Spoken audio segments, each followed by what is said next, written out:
खाना क्या दिया है, खाना जो ऐसा दिया है कि वो खाना कुत्ते भी नहीं खाए। अच्छा, धन्यवाद जी मेरे हिसाब से जीरो है जी, सरकार जीरो बिल्कुल जीरो है। ऐसा होना चाहिए। सरकार कुछ दे ही नहीं रहा, जो है सरकार मौका भी नहीं दिया, घर भाग जाते पहले।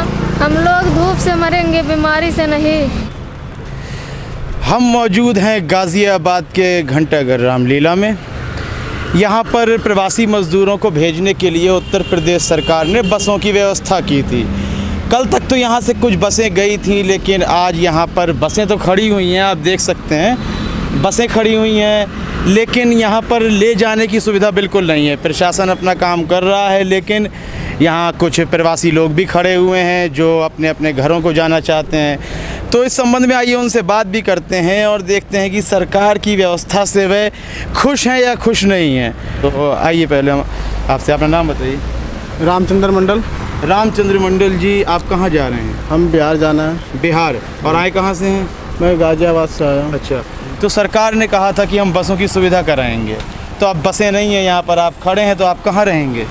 अब कहाँ रहेंगे, अब तो भी तो कुछ पता नहीं चल रहा है। अभी तो आए हैं, पता करते हैं कैसे जाना है कैसे नहीं जाना है, अभी तो पता ही नहीं चल रहा है। बिल्कुल पता ही नहीं चल रहा है कैसे जाना है नहीं जाना तो है। ये जो बसें जा रही हैं, आपके कुछ जानने वाले लोग भी शायद गए होंगे, मित्र होंगे, तो टिकट खुद लेना पड़ रहा है या सरकार टिकट की व्यवस्था कर रही है? ये यहीं से मतलब ये रामलीला मैदान से ही कहीं टिकट वोट कटा के दे रहे थे। अब ये पता नहीं चल पा रहा था कि वो पैसे ले रहे थे या नहीं। अभी आपको मालूम नहीं है पैसे नहीं। ले रहे हैं कि नहीं ले रहे नहीं, हैं? ये मुझे मालूम नहीं है। अभी केंद्र सरकार ने कुछ दिनों पहले एक बड़ी योजना सुनाई है, बड़ा पैकेज सुनाया है, उसके संबंध में पता है आपको?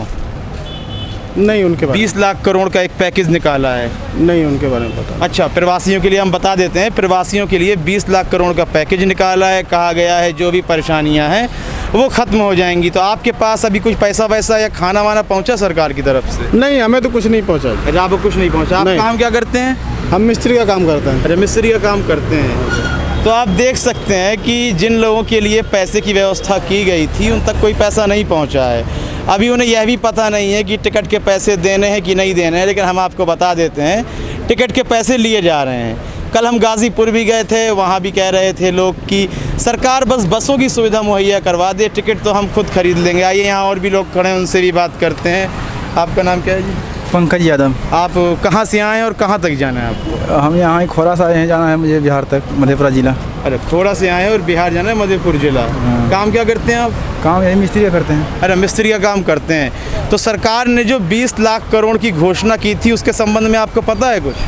नहीं, उसमें कुछ पता नहीं है अभी मुझे। अगर होगा भी तो उसमें तो मजदूर तक आते आते पता चला आधा रास्ता में बिचौलिए खा गया। हाँ, तो बिचौलिए खा गया। 2 महीने से ऊपर लॉकडाउन के हो चुके हैं, अब तक सरकार से आपको क्या मिला? अभी तक कुछ नहीं मिला, खाने पीने की कोई व्यवस्था? एक रोज भी नहीं मिला। जो खाना पीना दे रहे हैं ये एनजीओ वाले दे जाते हैं अपने पास? वो जो दे रहा है, जो कभी अभी तो दे रहा है, तो कहीं नहीं मिला, या फर्स्ट यहीं पे कोई दिया है। उसके बाद तो जो कि सरकार कल तक तो यहाँ पे कर रहा था इंतजाम। पता चला था, नेट पे देखे थे, मोबाइल पे देखे थे, यहाँ तक तो चल रहा था रामलीला मैदान में कि रजिस्ट्रेशन हो रहा है या टिकटें काटे जा रही है या भेजे जा रहा है। आज पता है बंद है। आज बंद है। अब हम क्या करेंगे? बिल्कुल बिल्कुल, ये परेशानी है। कल हम गाजीपुर भी गए, बहुत भारी भीड़ थी। देखे कि यहाँ पे मतलब चल रहा है, टिकट काटी जा रही है, लोगों को मतलब भेजा जा रहा है घर, और आज आए हैं तो रामलीला ग्राउंड का ताला लॉक है। तो इसके बाद सरकार के लिए क्या प्रतिक्रिया है आपकी? जो विकास की बात कही जा रही थी, गरीबों की बात कही जा रही थी, सरकार गरीबों को नहीं देख रही है। फिर किसके लिए है सरकार? अब ये पता नहीं किसके लिए। अगर गरीबों के लिए होता तो कल खुला था और आज बंद होता। आज बंद होता तो बिल्कुल सही। आपको क्या लगता है कि सरकार का क्या है रवैया है, जो इसको लेके आप क्या कहेंगे?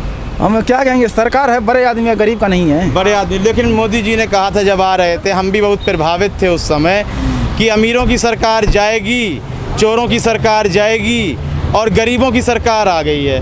तो ये गरीबों की सरकार नहीं है। अगर गरीबों की सरकार होता तो ये चीन से, ईरान से, इटली से ढो ढो के लाया बड़े आदमी को, बेटा को, गरीब को बेटा को छोड़ दिया रोड पे मरने के लिए। कहाँ पहुँचा रहा है घर को? देखिए, वही बात सामने आ रही है। हम अपने कई कार्यक्रम में कह चुके हैं कि अमीरों के लिए पूरी व्यवस्थाएं हैं, जहाज़ें लगाई जा रही हैं, बुलाया जा रहा है, लेकिन गरीबों के लिए बसों की सुविधाएं नहीं है। लाखों की तादाद में बस है भारत में, पेट्रोल का सिर्फ खर्चा होना है, लेकिन बस की सुविधाएं बिल्कुल भी नहीं है यहाँ पर।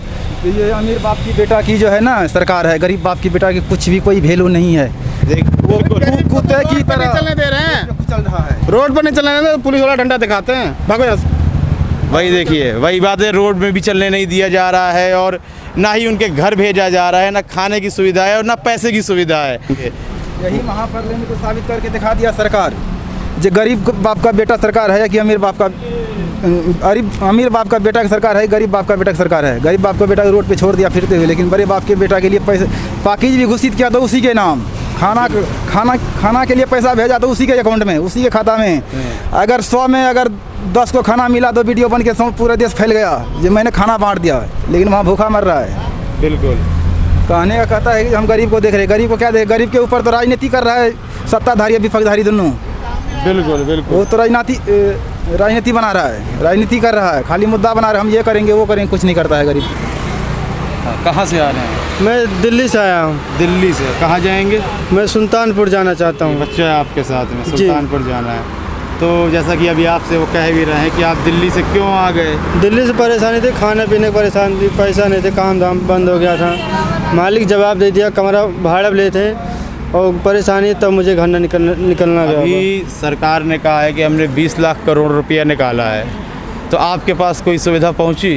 कुछ नहीं पहुँची हमारे पास, 1 रुपया भी नहीं मिला, तो खाना पीना कुछ नहीं। अब यहाँ बस नहीं मिलेगी, कितने दिन तक रुकेंगे फिर ऐसे? बस नहीं मिलेगी तो किसी ने कोई कुछ करेंगे या पैदल नहीं करेंगे, कुछ होगा। पैदल निकलेंगे। अब छोटा से बच्चा, बस पता लगा बस यहाँ लगता है, तब आए यहाँ दिल्ली से भाग के। अब किसी इतनी तरह परेशानी सहने के बाद क्या निष्कर्ष निकला आपका कि सरकार के बारे में क्या कहेंगे? कोई सरकार को मैसेज दो कैमरे के आगे देख करके, बताओ कि क्या होना चाहिए, कैसा होना चाहिए। सरकार कुछ दे ही नहीं रहा, जो है सरकार मौका भी नहीं दिया, घर भाग जाते पहले। हम लोग चाहते हैं हमारे सबका गांव पहुंच जाए दिए, बस नींद भर एक बच्चा लेके हमारे सब भटकते हैं। काम क्या करते हैं? मशीन चला देते हैं, मोल्डिंग मशीन। तो अभी 2 महीने से तो काम बंद पड़ा रहा है। घर से आया था, 10 दिन काम किया था, फिर बंद हो गया, लॉकडाउन लग गया। पैसा नहीं मिला होगा? पैसा थोड़ा 1000-2000 मिला था, वो भी खा के बैठे, घर से मंगाया, घर से पैसा मंगा के खा रहा था, पैसे ख़त्म हो गया तो निकलना पड़ा। तो सरकार वादों पे पास हुई या फेल हुई? पास क्या मतलब समझा नहीं। मतलब सरकार ने जो वादे किए आने से पहले गरीबों की रक्षा करेंगे, तो सरकार वादों पे फेल है कि पास है? खेल है वो। फेल है सरकार। हाँ, सरकार फेल हो गई। आपको क्या लगता है, क्या सरकार से कहना चाहेंगे? बस हम लोग धूप से मरेंगे, बीमारी से नहीं। मतलब बीमारी से डर नहीं लग रहा है, भूख का ही खतरा है? कैसे मरेंगे, काम धाम बंद हो गया, घर में जाना चाहता हूँ, बस घर में भेज दे। रोवे लगा, कब पानी मांग नहवा होगा। आप देख रहे हैं तमाम लोगों की परेशानी। हमने कई लोगों से बात की, हो सकता है कमेंट सेक्शन में आप हमें एंटी बीजेपी कहें या प्रो कांग्रेसी कहें। ना हम यहाँ बीजेपी के लिए आए हैं, ना हम कांग्रेस के लिए आए हैं, बल्कि हम जो मज़दूर हैं, प्रवासी मज़दूर हैं, अपने घरों को जाना चाहते हैं, उनके दुख दर्द दिखाने आए हैं। इस वीडियो को देखकर आप अपनी प्रतिक्रिया ज़रूर दीजिएगा कि आखिर सरकार अपने वादों पर पास है या फेल है। तब तक के लिए इजाज़त दीजिए, धन्यवाद।